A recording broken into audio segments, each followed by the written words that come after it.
But, like, I enjoy difficult games. Mario vs. Donkey Kong was an extremely difficult game. I died in that over 600 times. I know, I counted. There's a whole video about it. But, I did not dislike that game. At the end, like, there were times where I got frustrated, sure. There were times where I got maybe a little heated, but at no point did I hate the game. This game I hate. Because it's not just, oh, it's hard.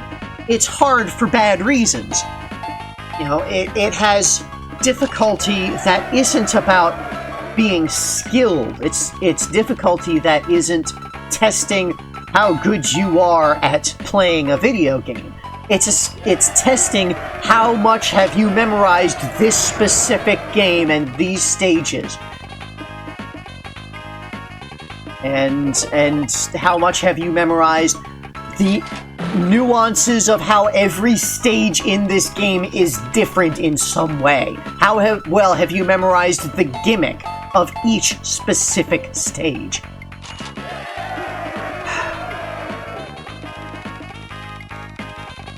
Yeah, and so yeah, it's not just, oh, this is a hard game. I think a lot of people will like the Donkey Kong Country games because the bad nature of the difficulty forced them to play it more as a kid than they did other games that were better. And so kids developed a sort of Stockholm syndrome of, like, the slow struggle of getting through and then trying to beat things and learning the game and making progress slowly. And like, there's a lot of value in that kind of gameplay. There's definitely solid value in that, like, a game that is very difficult, that you make incremental progress on, that you need to practice a lot. But this game, again, I feel like it doesn't do it well.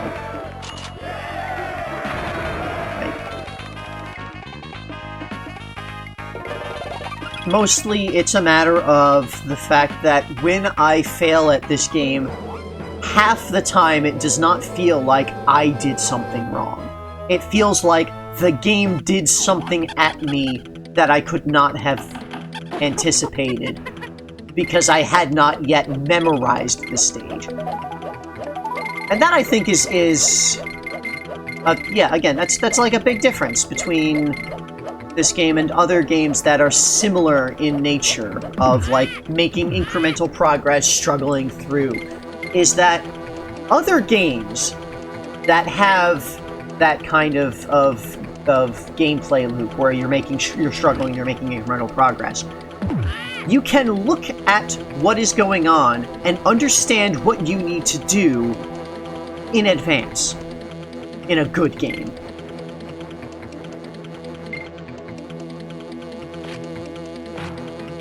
Now, a good example of this is Celeste. Celeste is a very difficult game where you make incremental progress, screen by screen, to, you know, ascend the mountain, and sometimes you can lose progress and you can fall, and it's, you know, it's a very difficult thing. You make these very precise jumps, but you can look at the screen and know this is the sequence of actions I need to perform in order to clear this. Whereas in the Donkey Kong Country games, there are a very large number of situations where you cannot know what you need to do until you have failed to do it. By the way, here, if you're in a team throw formation, you can just miss Quawks. By the way, that's not something the game ever tells you. The purple bird is Quawks. It's a different bird from Squawks. Squawks can fly. Quawks can only just sort of fall slowly. This was a big problem in Donkey Kong Land 2, where they had Quawks as well as Squawks, but it was a grayscale game, so there was nothing distinguishing them. So if you're just playing the game and you get to this stage in Donkey Kong Land 2, you're just very confused by why this particular bird can't fly or fire nuts, and it's just weird and annoying and bad. And the Donkey Kong Land games were very bad. That zinger has a photo. You throw a crate at it.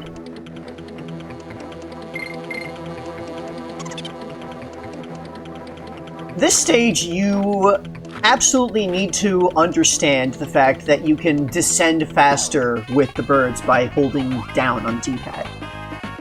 Because there are spots where you need to slip quickly through an area and, you know, just if you just allow the descent to happen, if you're not making it faster, then you're just not going to succeed. And you're gonna die a lot, and it will be unpleasant.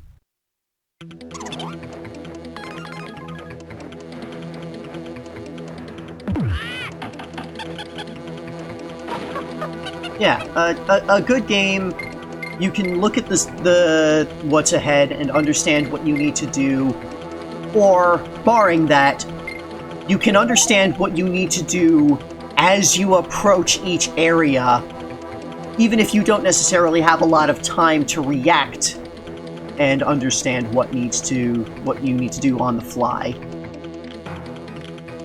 Whereas the Donkey Kong Country games, yeah, because they're very gimmick heavy, there are a lot of areas where there is absolutely no possible way that you could know what is happening and what is coming up and what you need to do until you are past the point where you are no longer capable of doing it successfully.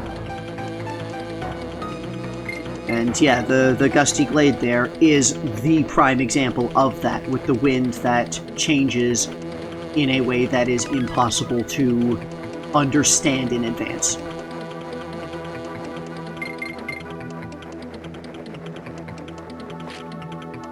This stage, at least, is not very hard.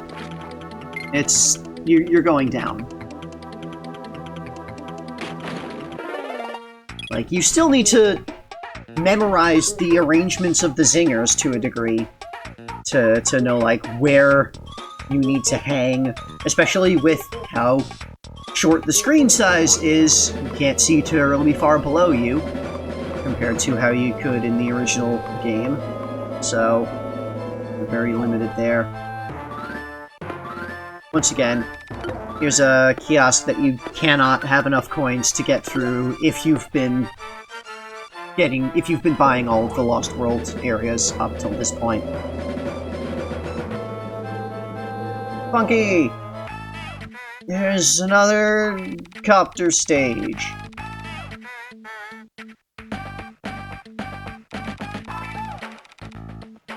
This needs help.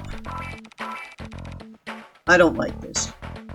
Do not refer to your boombox as a ghetto blaster.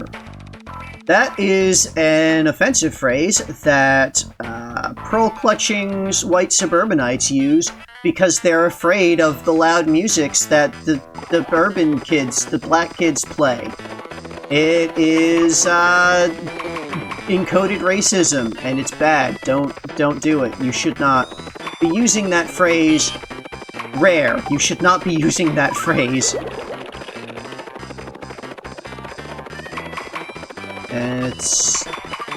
Yeah. There's a lot of kind of subtle racism in Rare's games that is really, really bad.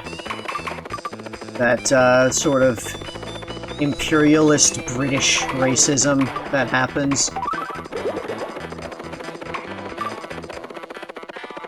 Anyway, this is a stage where the whole gimmick is there's these arrows on the wall, and you need to shoot them in the right sequence, and you learn the sequence through trial and error.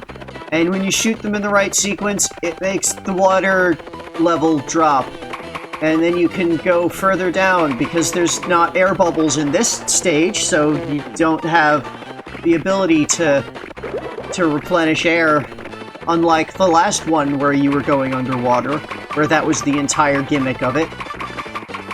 Anyway, there's the boombox at the very bottom, and you grab it and you bring it all the way back up, and that's the thing.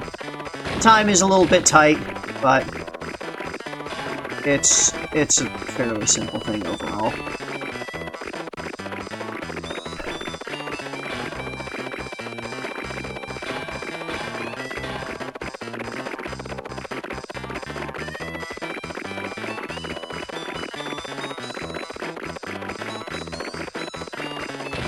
Yeah, this is a bit longer than it needed to be.